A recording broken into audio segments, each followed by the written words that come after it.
కృష్ణా జిల్లా పెద్దవుటుపల్లి కాల్పుల ఘటన మరొక ముందే నందిగామలో మరో ఘటన జరిగింది.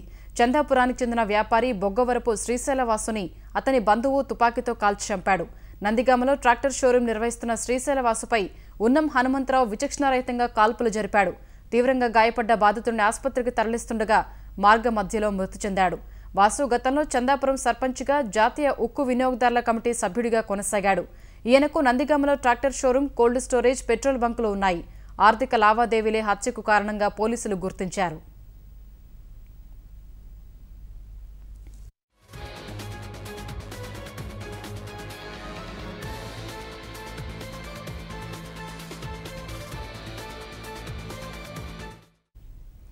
ఈ ఘటనపై మరిన్ని వివరాలు మా ప్రతినిధి సాయికృష్ణ అందిస్తారు.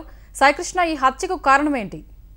ప్రధానంగా ఆర్థిక లావాదేవీలే హత్యకు కారణంగా తెలుస్తోంది. ఇద్దరు కూడా, ఈ హత్య చేసిన వ్యక్తి కూడా వ్యాపారాల్లో భాగస్వాములుగా ఉన్నారు.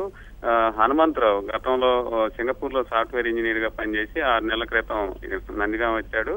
ఇద్దరు రోజు కూడా కలిసి మాట్లాడుకుంటారు, వ్యాపారాల్లో నిమగ్నమై ఉంటారు. ఇవాళ కూడా